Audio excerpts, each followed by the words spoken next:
এটা হচ্ছে এখন একটা কি সামিং অ্যাম্পলিফায়ার হিসেবে কিভাবে কাজ করতেছে সেটা আমরা দেখবো। নন ইনভার্টিং পার্টে, নন ইনভার্টিং পার্ট বলতে পজিটিভ পার্ট এটাকে সরাসরি গ্রাউন্ড করে দিচ্ছি। ইনভার্টিং পার্টে আমার হচ্ছে যে দুইটা রেজিস্টার অ্যাড করছি, তারপর একটা ফিডব্যাক রেজিস্টার আছে আউটপুট থেকে, টোটাল এটা গেল। তো আমার এখানে হচ্ছে এখন নোট ফাইন্ড আউট করতে হবে, কারেন্টের ফ্লোটা চেক করতে হবে। কারেন্টের ফ্লো চেক করার জন্য কারেন্টের ডিরেকশন এটা আমাদের ইচ্ছা মতো ধরতে পারি, তারা এদিকে ধরছে আমরা চাইলে অপোজিট সাইডে ধরতে পারি। ওকে, আমরা যেহেতু সবগুলো অপোজিট সাইডে ধরে আসছি, আমরা অপোজিট সাইডে ধরেই করি সবগুলো। আমি একটু এগুলা ইয়া করে ধরে নিলাম যে আইটি ডিরেকশনটা এদিকে, I2 যেটা আছে I2 এর ডিরেকশন এদিকে হবে। এখানে আমি সাপ্লাই ভোল্টেজ যেহেতু এই জায়গা থেকে দিচ্ছি বি ইনপুট থেকে, আর I1 এর ডিরেকশন আমাকে এই ডিরেকশনে হবে। তো আমার এখানে নোটটা কোথায়, নোট হচ্ছে এই যে এ নোডের মধ্যে আমার I1 এবং I2 কারেন্ট হচ্ছে, আইটি কারেন্ট হচ্ছে বের হইতেছে। ওকে, তো নোট ফাইন্ড আউট করে নোড অ্যানালাইসিস করতে হবে, আর কিছু নেই এখানে। তো আমি নোড এর মধ্যে লিখি হচ্ছে কি I1। তো এখন আই ওয়ান হচ্ছে কোন রেজিস্টারের মধ্যে দিয়ে যাচ্ছে সেটা আমার চেক করতে হবে। I1 যাচ্ছে হচ্ছে R1 রেজিস্টারের মধ্যে দিয়ে, তাই না? তো R1 রেজিস্টারের মধ্যে দিয়ে যদি যাই, তাহলে যে R1 এর হচ্ছে কি দুই প্রান্তের বিভব পার্থক্য কি কি আছে, ভোল্টেজ কি কি আছে। এক পাশে ভি ইনপুট ওয়ান, আমি ভি ইনপুট ওয়ান কে রেখে পুরোটাকে V1 এ লিখি, এতবার বারবার লিখতে সমস্যা হয়, এটাকে আমি V2 লিখবো পুরোটা সময় ধরে, এই পোর্শনটাকে আমি V2 লিখবো। তো R1 এর এই পয়েন্ট হচ্ছে V1, আর এই পয়েন্ট হচ্ছে আচ্ছা ভার্চুয়াল গ্রাউন্ডের কনসেপ্ট। এই জায়গায় হচ্ছে আমি সরাসরি কি দিচ্ছি, যে গ্রাউন্ড এড করছি না, তাহলে এখানে যদি জিরো ভোল্টেজ হয় এক্স্যাক্টলি এখানে যে ভোল্টেজ হবে সেটা আমি এই ভোল্টেজ পাবো, এই পয়েন্টে পাবো। তাহলে এই পুরাটাতে একই পয়েন্ট, তাহলে এই পুরাটা একই পয়েন্ট হলে তাহলে আমি এই জায়গায় হচ্ছে কত পাচ্ছি, জিরো ভোল্টেজ পাচ্ছি। আর দুই প্রান্তে ভোল্টেজ হচ্ছে কত, এক পাশে V1 আর এক পাশে জিরো। আমি কোন সাইড থেকে কোন দিকে কারেন্ট দিচ্ছি, V1 থেকে জিরো থেকে কারেন্ট দিচ্ছি, তাহলে আমি লিখবো V1 মাইনাস কত, জিরো, ডিভাইডেড বাই কত, R1 প্লাস। আর I2 এর ক্ষেত্রে আমার হচ্ছে V2 মাইনাস কত, zero. Same concept, V2 minus zero divided by কত, R2। তো এখন তারপর আইটি এর ক্ষেত্রে কি হবে, আইটি এর ক্ষেত্রে এই পাশে জিরো আর এই পাশে তো আমার কত, বি আউট। কারেন্ট যাচ্ছে কোথা থেকে, জিরো থেকে বি আউটপুটের দিকে রেডিস, তাহলে কত, জিরো হচ্ছে কি বি আউটপুট হচ্ছে বড়, এই জন্য আমি বি আউটপুটকে বি ও দিয়ে রিপ্রেজেন্ট করলাম, ডিভাইডেড বাই কত, ফিডব্যাক রেজিস্ট্যান্স আর। ওকে, তো এখন আমার এখান থেকে কি বের করতে হবে, আউটপুট ভোল্টেজটা বের করতে হবে। তো আমি আউটপুট ভোল্টেজটা কি পাচ্ছি এখান থেকে, এখন এই জায়গায় আমরা হচ্ছে বিভিন্ন রকম কন্ডিশন অ্যাপ্লাই করবো, কন্ডিশন অ্যাপ্লাই করে ফাইনালি এটাকে কিভাবে সামিং এমপ্লিফায়ার বানানো যায় সেটা আমরা দেখবো। অনেক সময় দেখা যাবে এই সার্কিটের ক্ষেত্রে আমাকে একটা মডেলিং সার্কিট আসতে পারে, মানে ডিজাইন সার্কিটের একটা প্রবলেম আসতে পারে। তো সেটা কিভাবে করবো সেটা দেখাচ্ছি। আগে আমরা কন্ডিশন গুলো দেখি। কন্ডিশন গুলো হচ্ছে যখন সমান R2 অ্যাপ্লাই করি, মানে বাই এনে হবে আমি R1 আর R2 রেজিস্ট্যান্সের মান দুটো যদি সমান নিয়ে নিই, R1 সমান R2 আমি নিয়ে নিলাম হচ্ছে কত, আর আমি নিয়ে নিলাম আর। ওকে, R1 সমান R। তো কি নিলাম, এই যে এই দুটা রেজিস্ট্যান্সের মান যদি আমি সমান নিয়ে নিই, তখন আমার সার্কিট কি হচ্ছে, এই যে এটাও আর হয়ে যাবে, এটাও আর হয়ে যাবে না, তাই না?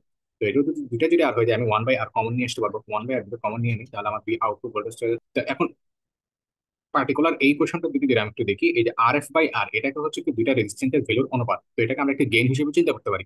তাহলে এই পয়েন্টে এই মোমেন্টে সার্কিটটা কি হিসেবে কাজ করতেছে, যে আমি এখানে যে ইনপুট ভোল্টেজ যে দুটা দিছি V1 এবং V2 যে দুটা দিছি, আউটপুটে হচ্ছে কি ওই দুটা ভোল্টেজকে আমি কি করতেছি, যোগ করতেছি, প্লাস সামথিং কিছু একটা গেইন করতেছি বা গুণ করতেছি। আর মানে হচ্ছে আউটপুট ভোল্টেজ হচ্ছে গেইন হচ্ছে। তো এবং এটা হচ্ছে আমার কি যে 180 ডিগ্রি ফেজ শিফট হবে, কেন এই জায়গায় আমি একটা মাইনাস পেয়েছি। ওকে, তো এখন প্রশ্ন আসতে পারে যে হচ্ছে যে একটা সামিং এমপ্লিফায়ার ডিজাইন করা হোক, এখন হচ্ছে যে আমি 5 ভোল্টেজ দিলাম, আর V2 তে হচ্ছে আমি দিলাম হচ্ছে কত, 10 ভোল্টেজ। ওকে, তো এখন আমাকে প্রশ্ন করা হলো যে এমন একটা সামিং এমপ্লিফায়ার ডিজাইন করো যেখানে হচ্ছে যে V1 এত ভোল্টেজ থাকবে, V2 এত ভোল্টেজ থাকবে, এবং আউটপুটে হচ্ছে এমপ্লিফায়ার হচ্ছে গেইন করবে 3 গুণ। ওকে, 3 গুণ গেইন করার মানে হচ্ছে যে সে আউটপুট, অথবা 3 গুণ গেইনের বদলে সেটা হয়তো এভাবে বলা যায় থাকতে পারে যে হচ্ছে কি আউটপুটে সে আমাকে 45 ভোল্টেজ দেখাবে। আউটপুটে 45 ভোল্টেজ দেখাবে কথাটার মানে হচ্ছে যে এই যে V1 আর V2 যখন দুটো আমি যোগ করবো কত পাচ্ছি, 10 আর 5 যোগ করলে কত, 15 পাচ্ছি না?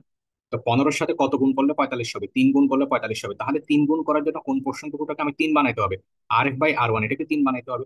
তো RF/R1 এই দুটার অনুপাত যদি 3 বানাইতে হয়, এখন হচ্ছে যে এই মানটা এক একজনের এক এক রকম আসতে পারে। এখন টার্গেটই হচ্ছে যে সবার মেইন ফোকাসটা থাকবে এই জায়গায়, RF সমান আর, থ্রি বাই আর। তো আমার হচ্ছে যে ফিডব্যাক রেজিস্ট্যান্স যেটা থাকবে, আমার তো প্রথম কেস হচ্ছে যে কি RF সমান এই জায়গায় কি 3 আর আমি নিলাম, RF সমান আমি কি নিলাম, 3 আর নিলাম। তো আমার ফার্স্ট টার্গেট হচ্ছে কি যে R1 এবং R2 এই দুটার ভ্যালু সেম রাখতে হবে, এবং RF এর ভ্যালুটা এমন ভাবে দিতে হবে যে হচ্ছে যে যাতে হচ্ছে কি এই পার্টিকুলার একটা রেজিস্ট্যান্সের 3 গুণ হয়। তো এখন কেউ যদি বলে যে আমি আর এর মান হচ্ছে যে 2 ওহম নিব, কেউ যদি 2 ওহম নেয় সেক্ষেত্রে আর এর মান যদি 2 ওহম নেয় কেউ, তাহলে RF এর মান তার কত নিতে হবে, 6 ওহম নিতে হবে, এটা বের করে দেখাতে হবে। তো কেউ একজন এরকম নিল, আরেকজন নিতে পারে হচ্ছে কি যে আর এর মান 10 ওহম, সেক্ষেত্রে তার RF এর মান কত হবে, 3 গুণ হলে 30 ওহম। তাহলে এক একজনের এক এক রকম আনসার আসবে। ডিজাইন না থাকে তাহলে এটার উপর আমি আরেকটা কেস অ্যাপ্লাই করতে পারি, সেটা হচ্ছে এটা পুরোপুরি সরাসরি সাম এমপ্লিফায়ার আমি বানাতে পারি। যদি যদি আমি যদি এখানে যদি RF ফিডব্যাক রেজিস্টার আর হচ্ছে কি যে এই যে এটার ভ্যালু যদি আমি সেম ধরে নিই, RF সমান যদি আর ধরে নিই, ইন দ্যাট কেস আমার আউটপুট কি, আউটপুট ভোল্টেজটা আমার আসবে কত, তাহলে আমি এখানে যে ইনপুট হচ্ছে আমি যে V1 এবং V2 ইনপুট দিলাম, আউটপুটে সরাসরি জাস্ট তারা একটু কি করে জাস্ট সিম্পলি যোগ করে দিচ্ছে, এটা আর কিছুই করে নাই। এটার ক্ষেত্রে আমার কি হচ্ছে, গেইন হচ্ছে। তো এটা তো আমার হচ্ছে কি একদম ইন জেনারেল যে ফরম্যাটটা আছে সেটা, এটার উপর আমরা ফার্স্ট করলাম কি এই যে এই রেজিস্টার দুইটাকে আমরা সেম ধরলাম, সেম ধরার পর একটা ফর্মুলা ডিরাইভ করলাম এখান থেকে, এই যে এই পার্টিকুলার পোর্শনটা থেকে আমাদের ডিজাইন প্রবলেম হওয়ার সম্ভাবনা খুব বেশি। তো এটার উপরে আমি আবার শর্ত অ্যাপ্লাই করে পুরোপুরি এটাকে সামিং এমপ্লিফায়ার হিসেবে ডিরাইভ করলাম আর কি। তো এই জিনিসগুলো এখানে দেখাইছে, এই যে তারা হচ্ছে যে first I1 equal to I2, তারপর এটা দেখালো R1, এখানে সরাসরি দেখাচ্ছে যে তারা মাঝখানের এই কেসটা দেখায় নাই। আমি এই কেসটা মাঝখানে যে দেখালাম, এই কেসটা বই দেখায় নাই। সবগুলাকে সরাসরি সমান দিয়ে দিয়ে তারা আউটপুট সমান কি V input plus V output এটা দেখাইছে। আর মাইনাস দিয়ে আমার বোঝাচ্ছে কি অবশ্যই 180 ডিগ্রি কি ফেজ শিফট হবে। তো আমি তো দেখাইছি হচ্ছে কয়টা রেজিস্ট্যান্সের জন্য, দুইটা রেজিস্ট্যান্সের জন্য বা দুইটা ইনপুটের জন্য। এটা হচ্ছে কি আমাকে একদম হুবহু সেম ক্যালকুলেশন তিনটার জন্য হতে পারে, চারটার জন্য হতে পারে। আমার আউটপুট হচ্ছে কি এখানে যদি তিনটা থাকে, তো আমার এই যদি এবং R1 R2 এই জায়গায় যদি ধরলাম যে আমি আরেকটা আরেকটা নিলাম এভাবে, আমি আরেকটা নিলাম এভাবে ইনপুট। তো এই জায়গায় যদি আমি কি R2 ধরি, তো এখানে R1 R2 R3 এবং ফিডব্যাক রেজিস্ট্যান্স যেটা RF আছে সবগুলোর মান যদি সমান ধরি, ইন দ্যাট কেস এখানে আমার কি হবে, ভি আউটপুট সমান V1 plus V2 plus V3, তিনটা যোগ করে আমি তার মানে গুণ করে দেবো, যেমনটা এখানে করছি। যে বি ইনপুট 1 2 3, এই তিনটাকে জাস্ট তারা কি করলো, যোগ করলো, যোগ করে মানে গুণ করে দিল তিনটা সার্কিটের জন্য, সেটা হতে পারে।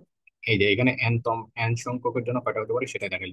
এই যে সবগুলো এখানে কন্ডিশনটা হচ্ছে কি আমার R1 R2 R3 RN RF সবগুলো যদি সমান হয়, তখন আমি এই ফর্মুলাটা অ্যাপ্লাই করতে পারবো, আন্দাজ পারবো না। তখন আমার হচ্ছে যে এই যে কেস চেক করতে হবে, যে সবগুলো সমান কিনা বা এরা নিজেরা নিজেদের মধ্যে সমান কিনা, তো কেসের উপর ডিপেন্ড করে।